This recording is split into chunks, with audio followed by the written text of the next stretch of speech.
May willingness, pero walang love.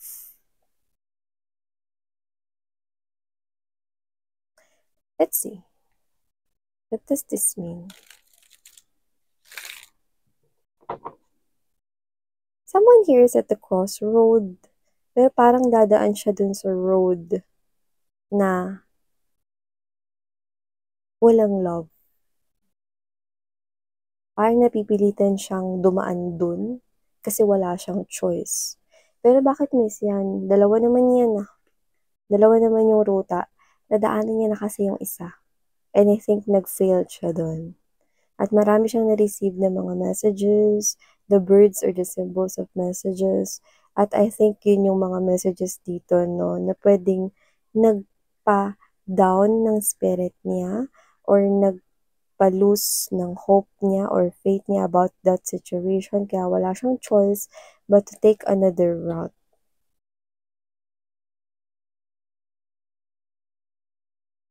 But I really do feel like that there's no love in there. So what's really going on?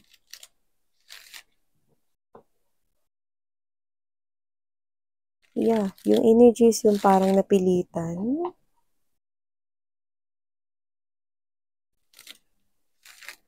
Kahit hindi naman niya yung gusto talaga.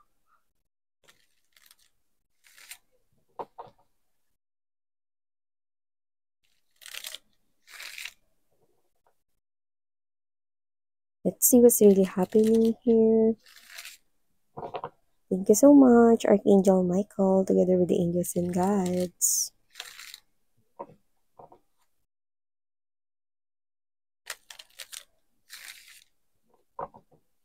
Okay, let's go ahead and check out more.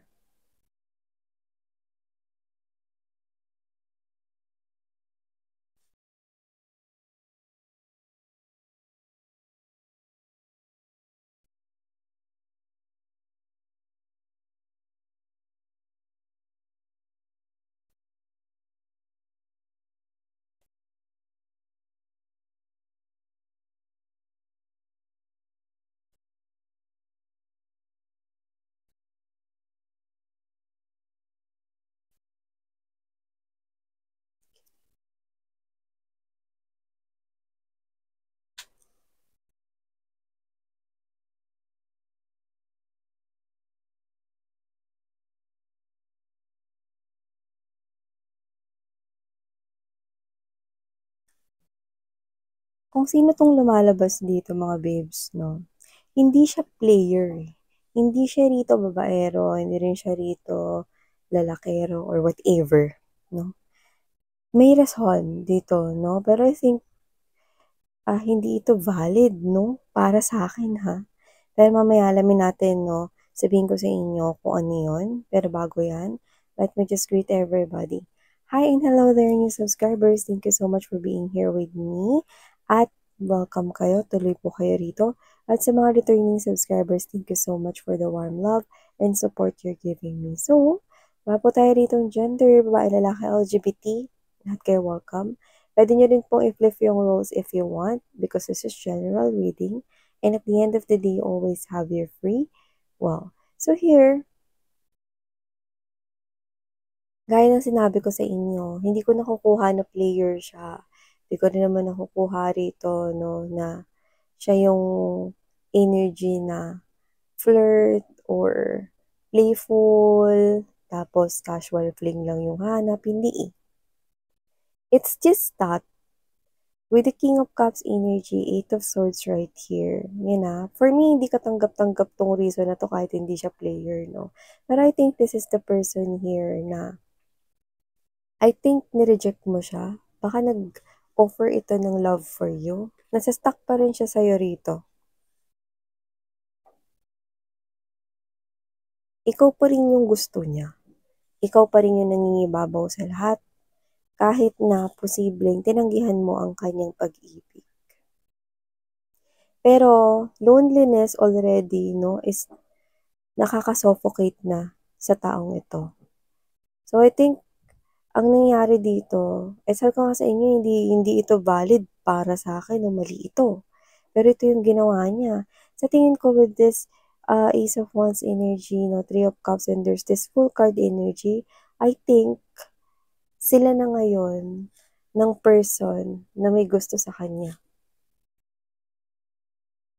So whatever the case may be, anong tawag dun? Rebound.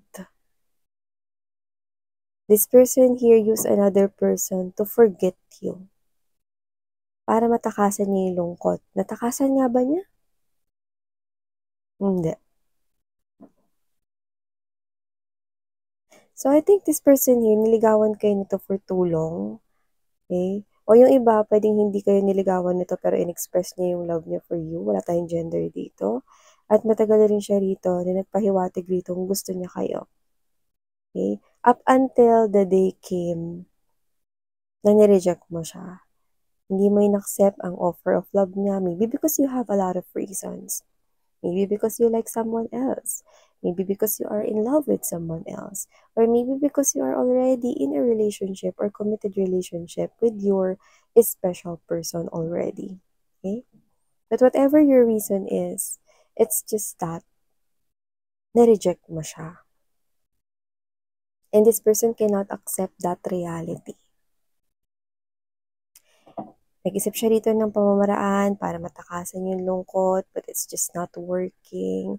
Trinay niya na rin dito yung mga posibleng advices ng mga friends niya or even from Google, what to do in order to release this pain right here. No? Parang hindi siya suicidal, okay? This is someone here who fears God, no? Kaya hindi niya gagawin yung suicide or whatever, no? Wala sa mind niya yan, no? Pero, this person here is just a human being. Natural sa kanya yung makaramdam ng ganitong lungkot after being rejected. So, I do see this person here is, wala siya talaga siya dun sa parang tamang mindset, no? Ang gusto niya lang dito is makatakas sa lungkot. So, I think this person here accepted the love offer of someone na nagmamahal sa kanya. Na posibleng na-reject niya before. I think sila na ngayon. And yung iba sa inyo, posibleng 1 week after nyo i-reject ito, no? Or let's say 1 month, no? Hindi talaga nyo makayanan yung lungkot, no? So, nakita ko dito na itong person na to is nakipag-relationship siya with the person na may gusto sa kanya. At may gusto ba siya dyan, Miss Yan? Wala nga eh. Sa'yo nga siya may gusto eh, oh. With the King of Cups energy, kung nga yung gusto niya. So, with this 8 of Cups energy, 5 of Cups, 5 of Wands, this person here, no, I mean, 9 of Wands, pero I mentioned 5 of Wands, magulo yung isip niya kasi.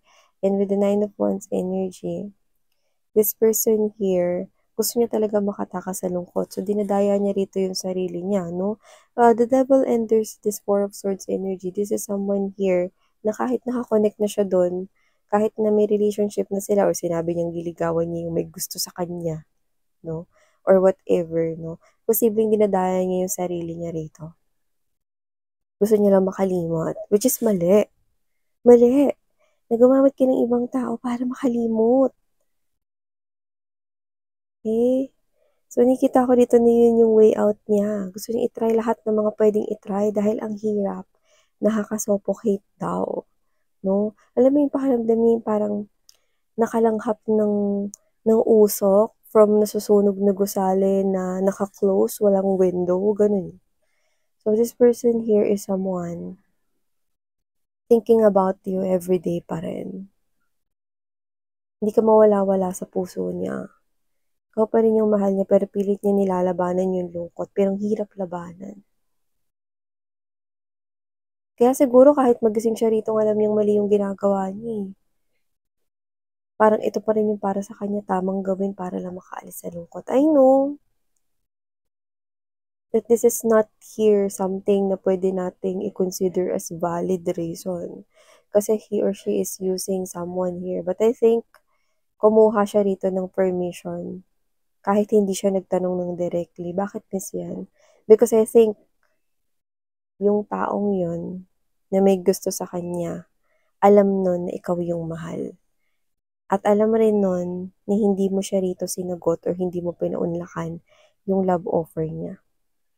So this person here, kahit hindi siya tanungin ng direkta ng person na nireject mo, no, parang sa sarili niya, alam niya na kahit na ginagamit lang siya ng person na yun, no, para kalimutan ka, okay lang. Basta nakapanatili sa tabi niya yung tao na yun. Yeah, I know, it may sound stupid, like stupid love, but yun yung nakikita ko with this person. Handa siya at willing siyang magpakatanga, no? Just to be with this person right here. You know?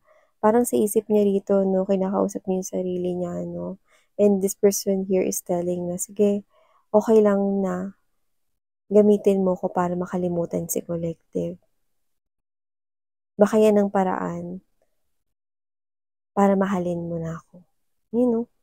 With this lover's energy, there's this belief or there's this paniniwala, no, na hoping for a miracle itong other person. Na one day, baka matututunan din siyang mahalin ng taong ito, no, na tinanggihan mo. Maybe because may iba kang minamahalan, may iba kang gusto.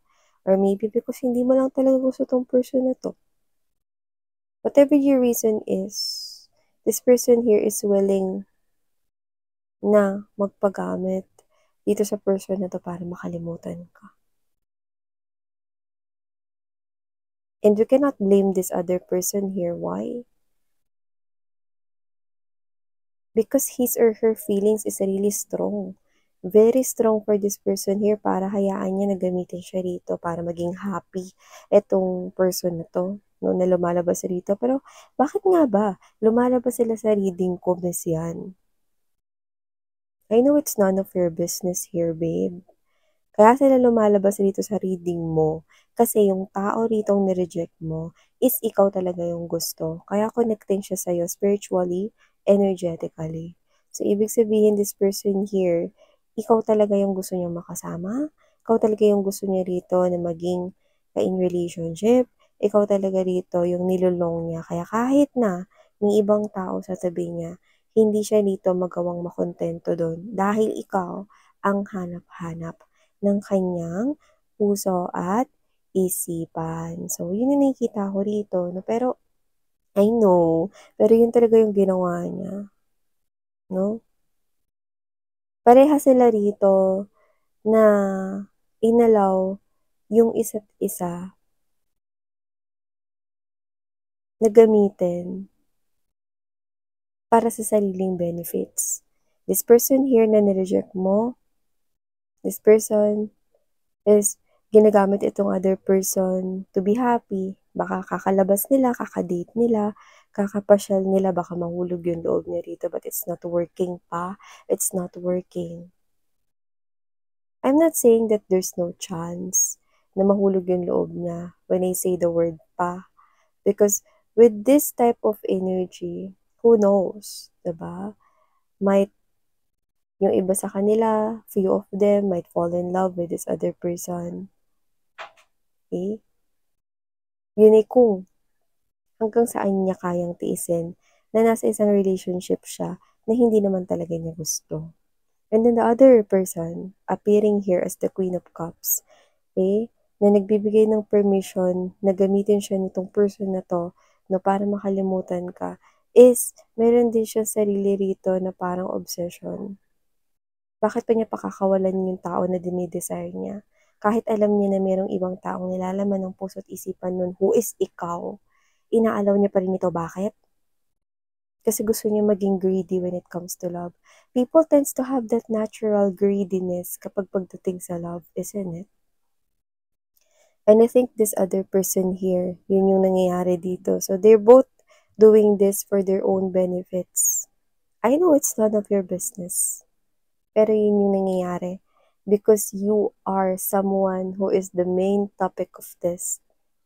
This person na nireject mo is someone connecting sa'yo very strongly kasi ikaw naman talaga yung gusto niya maging boyfriend, girlfriend here. Ikaw yung gusto niyang pakasalan. While this other person here is thinking about you because you are someone here na kailangan niya ritong mabura at may alis sa puso't damdamin isipan nitong person na to. Okay? So I do see that this is something here that is not easy, should not be taken lightly by these two people right here. So whatever it is that you're doing, because I do see that this is something here na parang hindi ako kasali dyan, miss yan. Yeah, pero ikaw yung pinaka-main topic here. Wala ka namang kailangan talagang gawin dapat dito.